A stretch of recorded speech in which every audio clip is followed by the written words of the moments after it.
Hiya, welcome back to the channel. So before us we have this lovely Nissan Qashqai, and disc and pads, front one's fucked on it, so we're going to change them. So first I need to jack it up, which goes then like this. Yes. And that provides us with an opportunity to remove the wheel. Now you should never use an impact gun on a lock and wheel nut, so that is exactly what we're going to do. Yes, and we throw that there because safety first. Safety in that. And now we can access the things that we need to access. So first I'm going to have to take the caliper off, but before I do that I'm going to turn the steering wheel to the full left. As you can see, I've got gloves on so I don't catch any Renault or anything, but turn it full left, which provides me with a greater level of access. Just before I forget, just take this shitter off, because you just do so that the fluid can go back up into the reservoir when you push the pads back without undoing the bleed nipple. You are supposed to undo the bleed nipple, but no one ever really does. And now if we go back down here, I can in fact, nice and gently, just persuade the piston back in to the caliper. Now you don't want to rush this, you don't want to do it too fast and too hard and too vigorously, because that's when you can fuck ABS pumps and stuff up. So as we can see, that's gone in nice and lovingly, like so. And then you can see that the slides are also nice and free, so this should be a nice easy job. I shall try and demonstrate the process as well as possible, even though I'm not a particularly good YouTuber. I'm probably going to need a spanner on this, because when I start turning this, that's going to turn, which it is, of course it is. So obviously I'll do anything apart from go and get the correct tool, so fuck it, that'll do. And if you're just changing the pads, you don't actually have to take both of these off. I'm just doing it because it makes it easy to clean it. If you're just changing the pads, you can just pivot it upwards.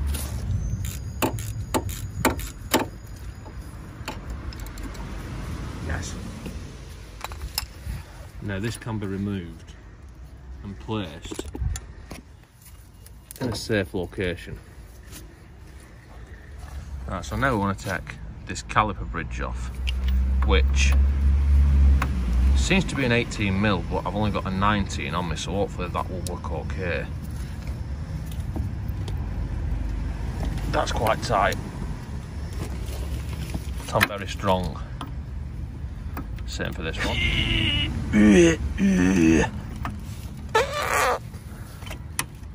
And as suspected, they are in fact 18mm, which I do have in my 3/8 socket set. So I'm just going to take these two bolts out.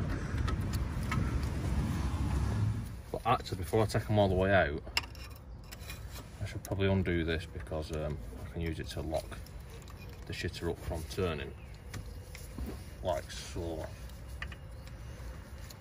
And there are in fact two of them, and they're T40s. So now I shall proceed and take these all the way out. That's one. Yes. And there's another one. Now I can put them in a nice safe place. And this should remove. Now the pads, they're going to be stuck in lips on the disc, because of the disc, they're pretty fucked. Pads are pretty fucked. So they're going to warm together, and it's not going to want to slide off as easy as what it would otherwise do. So just take the pads out first, and then it'll come off nicely. And we'll come back to that, so we'll just lovingly throw it down there for now.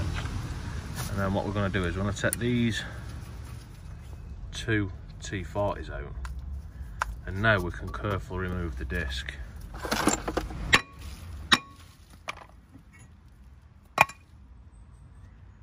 Yes.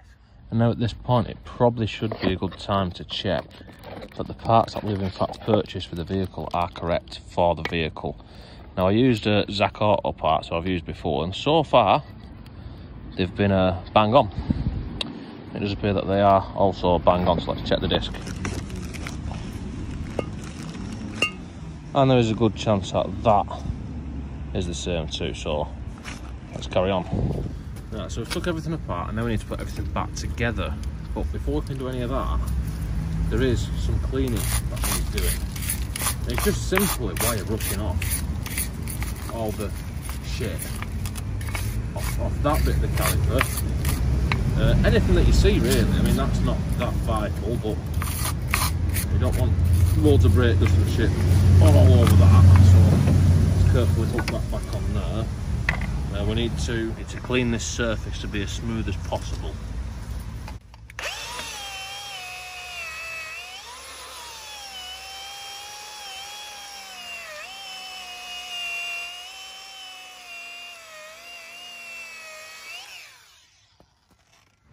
So it is something that represents perfection, and not forgetting the caliper bridge, which also needs cleaning up. So these shims, these want pulling off, and then just take a wire brush to them, same as what we did with the other part of the caliper. And the most important bits is here, here, here, and here, because that is where the caliper, well, where the pads actually sit against. And if there's any bits like that don't want to move with the wire brush, then sometimes you might need something a bit harder, because any lumps on there can cause you major issues, as I've shown in other videos. And when you've spent a few minutes cleaning it and you're happy with the results, you can put these back on. Now normally I would say, you know, ideally you pull these out and clean them, but these are actually extremely free and perfect, so I'm not going to fuck with them. So next, anyway, I need to fit the new disc, which you can see fits where the old one was taken from, nice and carefully. And then there will be a torque setting for these, but click, click. I don't know what it is off the top of my head, but if I do find it, I'll put it on there in writing. And then we need to put this carrier back on, which funnily enough that also goes in the same place as where it come off from.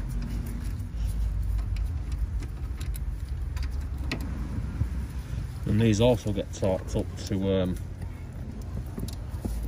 pretty fucking tight.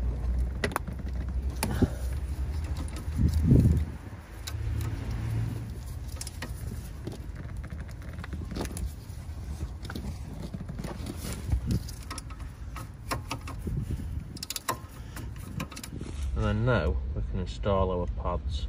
Now I'm just going to put a little bit of copper dick just on the ears of the pads, which is just the way that I do it now. There are people that tell you not to do this, there are people that tell you to do this. I prefer to do this, but like I said, just a little bit on the ears. You don't want to drown the shitters in it. Now if we look at these pads, these have got little metal things there which are just for vibration and anti-squeal, as far as I know anyway. And these appear to be the inside ones. Now the pads that came off didn't have them, so I'm not 100% where they go. I'm just going to have a good guess. I'd said that these are the outside ones without it, so let's put this one into the outside of this. And then, if we look at this one should go nicely on the inside. Yes. And now that's all together, I can put this back on now. My pads, like I say, have got this on. Most of them don't seem to have that. I think that's just the design of the pad. I think it's for noise dampening, but I put it there because that's where it seems to fit the best. And as long as it doesn't catch on anything, that's where I'm going to leave it. So let's put this on here. So with two 30mm bolts, which need carefully putting back into here. Yes. And not forgetting to tighten it to the manufacturer's designated preset torque values on both of them.